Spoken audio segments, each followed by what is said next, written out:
Hey, hey, hey, hey, hey, hey. Je suis live sur Instagram aujourd'hui et pas sur Facebook. Pour la première fois, j'ai décidé de tester Instagram parce que la connexion était super mauvaise ces derniers jours sur Instagram. Donc il est 20h et on se retrouve entre voisins comme d'habitude tous les jours à 20h.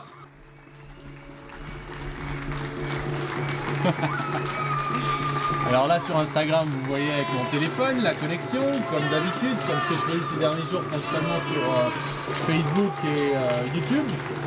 Mais la connexion était super mauvaise, donc j'ai décidé plutôt de filmer avec ma belle caméra pour Facebook et YouTube. Et du coup pour Instagram, voilà, j'essaye en live, on va voir ce que ça donne. Donc vous voyez YouTube là, bam, bam, yeah.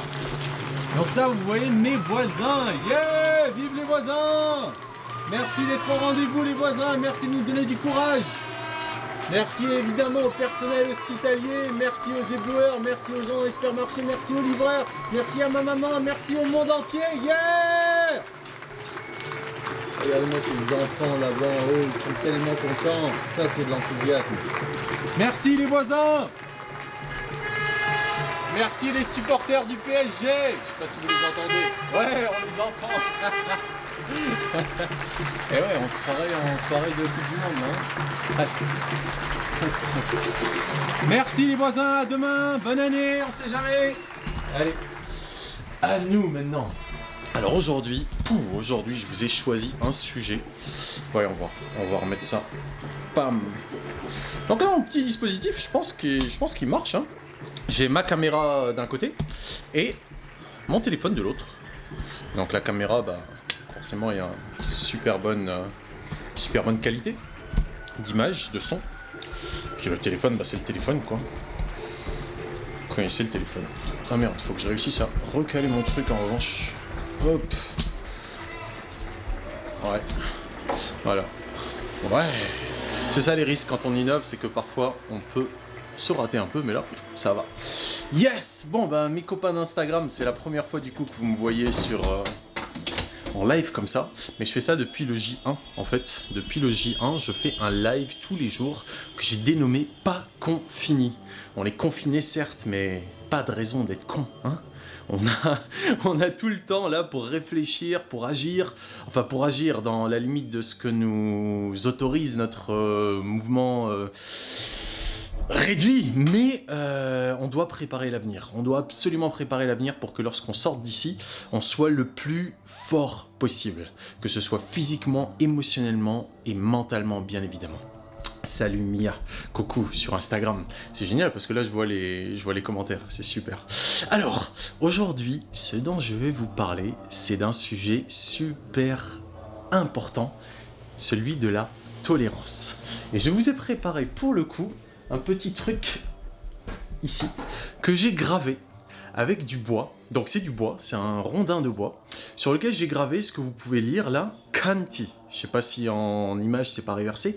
Khanty, c'est du pali. Le pali, c'est la langue vernaculaire de l'Inde il y a 2500 ans, à l'époque où celui qu'on appelle le Bouddha a vécu, donc Siddhartha Gautama, qui a donc diffusé une technique remarquable de libération des individus qui s'appelle Vipassana, la méditation Vipassana. Et donc Khanty, la tolérance, ça fait partie des 10 paramis. Les paramis, ce sont des qualités de l'esprit qui sont fondamentales. Et parmi ces 10 qualités de l'esprit, il y a la tolérance. Aujourd'hui, la tolérance est plus que jamais de mise, que ce soit par rapport à ce qui se passe dans le monde, le fait que notre liberté soit réduite parce qu'on doit respecter la sécurité des uns et des autres, donc on doit prendre la responsabilité de notre confinement et donc être tolérant, être patient. Mais également avec les gens avec qui on vit. Je sais pas pour vous, moi j'adore ma femme. J'ai un amour infini pour ma femme. Mais parfois elle me tape sur le système. Je sais pas si elle regarde là, je crois pas. Mais elle va le voir. Mais elle me tape sur le système et elle le sait. Je lui tape sur le système et je le sais. Pourquoi? Parce qu'on est confiné. On est là H24 avec quelqu'un qu'on adore peut-être, notre famille. Je sais pas avec qui vous êtes confiné. J'espère que c'est des gens que vous appréciez au moins. Mais c'est normal qu'émergent des incompréhensions. C'est normal qu'émergent qu'on perde un petit peu patience et qu'on On a l'impression que on a envie de les triper. Et finalement, ça finit par passer. Pourquoi? Parce que tout change comme dans la vie. Hein. C'est des cycles, donc même dans les relations, tout change. Hein. Donc on finit par se calmer et puis ça va mieux. Mais la tolérance et aujourd'hui, la patience, la tolérance, l'ouverture d'esprit, pour nous, aujourd'hui, collectivement, individuellement, est plus que jamais mise à l'épreuve et c'est une de ces 10 paramis qui, aujourd'hui, de ces 10 qualités de l'esprit qui, aujourd'hui, vient nous aider. En tout cas, moi, ça vient m'aider immédiatement. C'est une de ces qualités auxquelles j'ai recours en permanence en ce moment. Donc, Khanti, la tolérance, c'est avant tout vis-à-vis des différences. Parce que finalement, ce qui nous fait souffrir quand on se retrouve dans le vif de l'impatience, c'est la différence. C'est que l'autre pense différemment. C'est que l'autre ait une manière de voir le monde qui est différente. Que l'autre ne soit pas comme nous. J'aimerais tellement qu'il puisse rentrer dans ma tête et comprendre ce que moi je veux lui dire. Sauf que ça ne marche pas comme ça. On doit communiquer. Et forcément, il y a de l'information qui se perd sur le chemin et donc on se retrouve dans des incompréhensions et ces incompréhensions font que on a parfois on perd notre patience et donc on se dit mais l'autre il me respecte pas, il a rien compris, je lui ai dit 10 fois ce truc là, il comprend rien, il me respecte pas. Et de cette impression qu'on n'est pas respecté naissent tout plein de sentiments d'injustice, comment dire, de colère, de haine, enfin tout ce qui s'ensuit. Les guerres, la raison pour laquelle elles naissent, c'est parce qu'il y a une des deux parties qui a estimé que l'autre ne l'avait pas respecté sur un truc ou sur un autre, ou en tout cas il mérite ce qui va lui arriver. Et c'est dramatique. Et tout ça, ça vient du coup souvent d'une perte de patience. En arabe, on a une expression qui est très intéressante, en libanais d'ailleurs, en libanais on dit « tawel belak ». Tawel, ça veut dire allonge. Belak, c'est ta conscience. Donc allonge un petit peu ta conscience, agrandis un petit peu ton champ de conscience. C'est une expression très intéressante, même si on ne le réalise pas quand on le dit, mais je l'ai analysée et ça en dit long en fait sur l'état d'esprit de certains peuples. Quand on dit à quelqu'un élargis ta conscience, allonge ta conscience, ça veut juste dire prends conscience de plus de choses. Et quand tu réaliseras qu'il y a certaines choses dont tu n'avais pas pris conscience, ça te permettra de devenir plus patient, de devenir plus tolérant en fait. Tawel belak, ça veut dire sois patient. Patiente un petit peu, mais grosso modo ce que ça veut dire c'est ouvre ton esprit et tu verras, ouvre ta conscience, tu verras qu'il y a plein de choses que tu n'avais pas prises en compte et du coup ces choses que tu n'avais pas prises en compte vont te permettre une fois que tu les auras réalisées d'être tolérant et donc de patienter. D'ailleurs, quand on dit patienter, on l'entend, impatient, ça vient donc patienter, un patient qui va voir un médecin. Le patient, il a besoin du médecin, n'est-ce pas? Il va le voir et le médecin, généralement, il est occupé parce que lui, il a une compétence, surtout en ce moment, n'est-ce pas? Il a une compétence, il a un talent qui le rend très très spécial lorsqu'on a besoin de lui. Donc, il est forcément occupé parce qu'on n'est pas le seul. Il faut également réaliser qu'on est autant de gens différents qui ont des besoins parfois similaires, qui peuvent rentrer en concurrence les uns avec les autres, mais il faut être patient, surtout lorsque on va voir le médecin. Donc le médecin, il reçoit des patients dont la compétence principale est celle de patienter, d'être patient, autant pour passer son tour que pour avoir les résultats, que si jamais la personne est malade, il doit faire preuve de patience, de tolérance, de persévérance aussi. Et ça, ces deux aspects-là, celui de la persévérance, celui de l'effort, celui du fait de patienter, de lâcher prise, d'être un petit peu dans pas de l'attentisme non plus, mais ces deux trucs doivent s'équilibrer. Le fait de persévérer, d'aller dans une certaine direction, la persévérance, ça fait également, ou plutôt qu'on appelle ça la adhitthana, la détermination, ça fait partie également de ces qualités, de ces 10 paramis de l'esprit, du mental, de l'esprit, qui donc ont été popularisés par Gautama à l'époque. La détermination, le fait d'avoir une très très forte détermination, ça s'appelle adhitthana et c'est fondamental. Persévérer, l'effort, persévérer, c'est fondamental. Et en même temps, le lâcher-prise, c'est fondamental. C'est ça un peu le yoga. Ce qu'on appelle le yoga, c'est cette union, cet équilibre où on est parfaitement équilibré entre l'énergie masculine d'un côté, l'énergie féminine. J'en ai parlé il y a quelques lives, il y a quelques jours, donc je ne vais pas le redire là. Mais cette patience, cette tolérance est vraiment mise à l'épreuve parfois. Et là, en l'occurrence, c'est le cas. Il y a une autre expression que j'aime beaucoup, et là, elle vient plutôt du Maroc, et on dit... comment on dit encore? Attendez, la musique là est partie. Hop. Comment on dit encore? Cuire? Cuire? Je l'ai oublié, j'y ai pensé, j'y ai tellement pensé que finalement je l'ai oublié. Mais je vais la retrouver. Bref. Je vais la retrouver. Bon, donc cette dimension de tolérance est fondamentale pour notre période parce qu'on est extrêmement incertain. On ne sait pas de quoi sera fait demain. Donc la qualité aujourd'hui qu'on doit vraiment développer avant toute chose, c'est celle d'être pas attentiste, mais d'être extrêmement tolérant. De réaliser qu'il y a peu de choses finalement qui aujourd'hui nous sont retirées. Peu de choses. On a la vie, on a la santé. On a de la nourriture et tout ce qu'on a à faire c'est juste être tolérant par rapport aux peu de choses finalement qu'on nous a retirées actuellement pour que la vie ne nous soit pas retirée les uns les autres. Tiens, c'est marrant ça sur Instagram ce qu'on peut faire. Ah, Shadi peut venir live, c'est génial. Mais les autres vont pas le voir. Mais bon, c'est marrant ce qu'on peut faire sur Instagram. Et je découvre, parce que d'habitude je suis sur Facebook. Oh, Shadouille, c'est génial. Bon, comme les autres te voient pas sur Facebook, tu peux rester. Mais c'est génial. C'est merveilleux. C'est la tolérance, tu vois. Je te tolère, cousin. C'est merveilleux. Je sais que les gens sur Facebook ils le voient pas, je suis désolé, sur YouTube vous le voyez pas aussi, mais il est super marrant, il est très beau, il est super marrant. Avec sa casquette.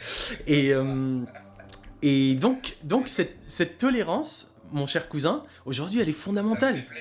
Le plaisir est partagé. Elle est absolument fondamentale. On a besoin aujourd'hui de développer dans notre cœur suffisamment d'espace pour accepter cette différence qui aujourd'hui va nous séparer de ceux qui croient au virus, ceux qui croient pas au virus, ceux qui veulent tel médicament, ceux qui veulent pas tel autre médicament, ceux qui veulent retourner bosser, ceux qui veulent rester à la maison. Voilà, on est dans une situation aujourd'hui, on a une opportunité immense de développer cette qualité de l'esprit, ce parami de la tolérance, de la patience, de l'ouverture d'esprit. Donc voilà, je suis super heureux que mon cousin là soit à l'écran, c'est merveilleux. Et j'ai toujours pas retrouvé mon expression en marocain, mais elle est très parlante aussi. Elle est très parlante. Je la retrouverai peut-être, mais ce sera peut-être pas pour aujourd'hui. J'ai souvent comme ça ceux qui me suivent là depuis le début du confinement, ils voient que j'ai souvent des mots qui me partent comme ça, les expressions. Je sais pas, elles reviennent juste après, mais sur le coup elles partent. Donc voilà en gros, c'est ma petite sœur d'ailleurs qui m'a suggéré de faire le live sur Instagram. T'as l'air retourné, Shadi. C'est elle qui m'a suggéré, mais fais-le sur Instagram, surtout que la connexion sur Facebook était super mauvaise. Et comme ça, sur Facebook, vous aurez le live avec une super qualité de son, d'image, parce que j'ai ma super belle caméra, mais comme je voulais passer en live directement, voilà, j'ai utilisé mon téléphone qui a une résolution pourrie, un son pourri. Enfin, le son, j'avais trouvé une solution, mais voilà.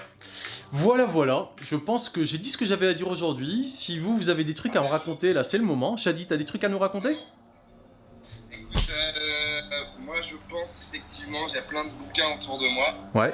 Donc notamment les bouquins des Italiens. J'aime beaucoup Alessandro Barrico. Ah, excellent. Voilà, parce que c'est de la littérature qu'on appelle un peu naturaliste. Ah, bien sûr, j'adore. Novecento pianiste, notamment. Michel Butor, par exemple. D'accord. Et en fait, c'est des Barrico ou Eri De Luca, ils ont écrit justement sur ce que tu disais, c'est-à-dire la recherche en soi-même, de la tolérance et de profiter de ces périodes pour se reconnecter à la soi et à la nature. Et en fait, ils ont écrit des bouquins incroyables. Il y en a donc Barrico, il a écrit 3 chevaux. et puis le portrait de Mr. Green. Et Eri De Luca, il a écrit. Ah non, j'ai peut-être inversé les auteurs, mais il y a aussi Soi.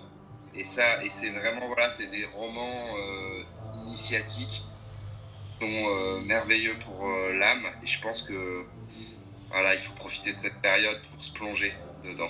C'est sûr. Et c'est pas Baricco qui a également écrit Novecento Pianiste? Peut-être, ouais, je les connais pas tous. Moi, je les ai pas tous lus. Moi, c'est le seul de lui que j'ai lu, et c'est effectivement une magnifique histoire de patience, de tolérance, parce que ce fameux Novecento, il est sur un bateau, il traverse de l'Europe à l'Amérique, je pense, et il est aveugle, et il joue du piano, et c'est son métier, et c'est vraiment en voyage. J'avais lu ce bouquin il y a déjà 15 ans, mais Alessandro Baricco, il me semble que c'est de lui.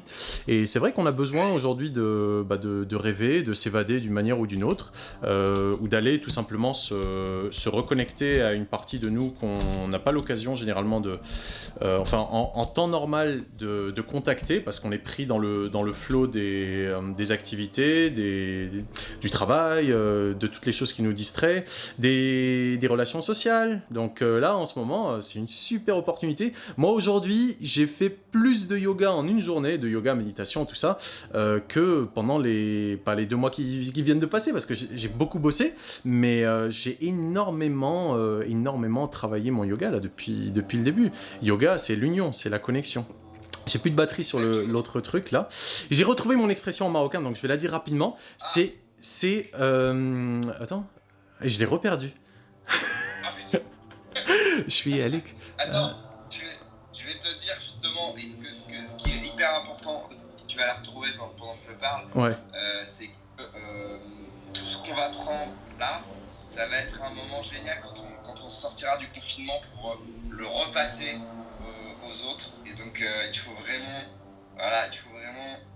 prendre tout ce temps-là pour construire les choses. Et après on va aller partager. Ça va être très très fort la sortie du confinement. J'en suis sûr que ça va être très très créatif. Je te rejoins complètement. On a besoin déjà de commencer à partager pour trouver la manière dont on veut vivre à l'avenir. Voilà, dès maintenant là, et voilà, ouais.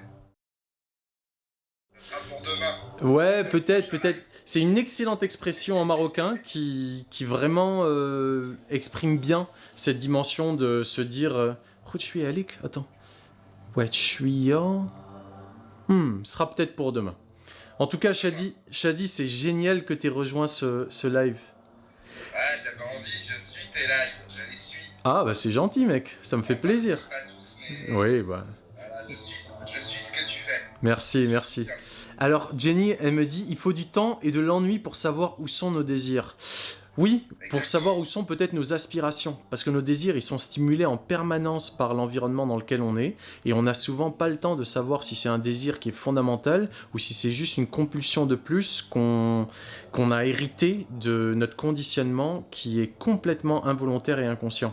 Donc il faut faire, je pense, cette différence entre les désirs qui nous font acheter ci, qui nous font consommer ça, qui nous font regarder ci, qui nous font nous comparer les uns aux autres, et les aspirations profondes qui relèvent plus du domaine spirituel que du domaine matériel. Les désirs, c'est souvent lié au monde matériel, donc on veut atteindre quelque chose, on veut obtenir quelque chose, et on a des aspirations profondes qui correspondent à ce qu'on est fondamentalement et qui souvent est enfoui sous la quantité de bruit qui nous abasourdit. Et donc lorsqu'on a effectivement un petit moment pour se calmer et juste prendre le temps d'observer ce qui se passe en moi, il y a certainement des choses très sincères et justes qui émergent. Et effectivement, c'est cette période-là. C'est ce qu'on est en train de vivre, Jenny. Merci de ta contribution. Et bisous, ça fait longtemps qu'on ne s'est pas parlé. Waouh, j'adore être sur Instagram. Merci Shadouille. Bon, j'ai pas retrouvé mon expression en marocain, je vous la dirai demain. Ah, il y a un truc aussi dont je voulais parler. Hier, j'ai parlé de l'éducation. C'est un sujet super important, l'éducation. C'est un sujet également polémique. Pardon ? Il y a Marion qui vient d'arriver, Marion Couvreur. Ah, c'est top. Marion Couvreur, je ne la connais pas. Mais bienvenue, Tu l'avais envoyé par moi il y a longtemps. D'accord. Je la connais pas. D'accord. Tu l'as croisée, je crois. All right, bienvenue Marion. Donc hier, je parlais de l'éducation et c'est un sujet qui est hyper important parce que si on est là où on est aujourd'hui, c'est parce qu'on a été éduqué à le devenir, donc une sorte de conditionnement, une sorte de préparation pour faire face aux contraintes de ce monde ou en tout cas aux réalités de ce monde. Et le monde de demain, ce sont bien évidemment les enfants qui aujourd'hui sont éduqués qui vont le façonner. Nous, bon, ben, on va continuer bien évidemment à vivre notre vie, mais ceux qui vont créer le monde dans lequel on vivra demain, ceux qui vont payer les retraites de ceux qui vivent actuellement et qui sont actifs, ça va être les enfants. Donc ce système éducatif dans lequel... Hey, salut Aline. Bon, les gens de Facebook, je suis navré, hein, c'est beaucoup plus marrant sur Instagram. J'espère que demain vous nous rejoindrez sur Instagram. Donc, l'éducation, j'ai une petite sœur hier, une petite sœur d'une autre mère, Dinosaur, qui m'a fait un commentaire qui est très juste en me disant ça a changé par rapport à ce que je disais sur l'école, qui est contraignante, qui est parfois une manière en fait pour le système de créer des soldats qui vont être compétents, mais qui ne vont pas correspondre à ce qu'ils doivent devenir, qui vont juste être des bons rouages pour la société. Et elle me disait que ça a changé. Alors on a discuté un petit peu plus aujourd'hui, et elle m'a expliqué qu'elle, dans son école, et je dois préciser qu'elle est enseignante en Espagne, elle me disait dans son école, ils font beaucoup de choses pour faire prendre conscience aux enfants des réalités du monde, de ce qui est juste, de ce qui l'est pas, des différences, de tout plein d'activités qui sont extrêmement différentes de ce que moi j'ai fait à l'école. On m'apprenait des informations, on me demandait de les mémoriser par cœur et puis on me comparait. D'ailleurs, ils donnent pas de notes en Espagne apparemment. Enfin, c'est très intriguant et je me demande si je vais pas faire un petit live spécifiquement sur l'éducation avec elle, avec quelqu'un d'autre peut-être, et encore une autre personne. S'il y a des gens parmi vous qui sont intéressés, qui sont compétents, c'est-à-dire qui sont enseignants ou dans le domaine de l'éducation, et qui ont un point de vue différent de celui que j'ai donné hier. C'est ça qui m'intéresse, moi, c'est voir en quoi est-ce que je raconte des conneries, parce que moi, ça me plaît pas les conneries que je raconte. C'est-à-dire quand je pousse un coup de gueule, c'est parce qu'il y a quelque chose qui me plaît pas, qui me révolte, et j'aimerais que ce soit différent. J'aimerais vraiment que ce soit différent. Donc si c'est différent, dites-le moi, discutons-en, et faisons en sorte, surtout, que si ça ne l'est pas encore, que ça le devienne. Voilà. J'ai fait le tour, chers amis, chères familles, je vous dis à demain. J'ai pas encore retrouvé l'expression que je cherchais en marocain, elle parle beaucoup et c'est certainement pour ça que je l'ai oubliée, parce que je parle trop pour l'entendre. Allez, big boom, bonne année everybody! Wouhou! Je peux pas, j'ai les deux mains prises, donc je peux pas vous faire le truc que je fais d'habitude. Ciao Shadouille, merci de ta contribution cousin. Bisous tout le monde, bonne soirée, à demain.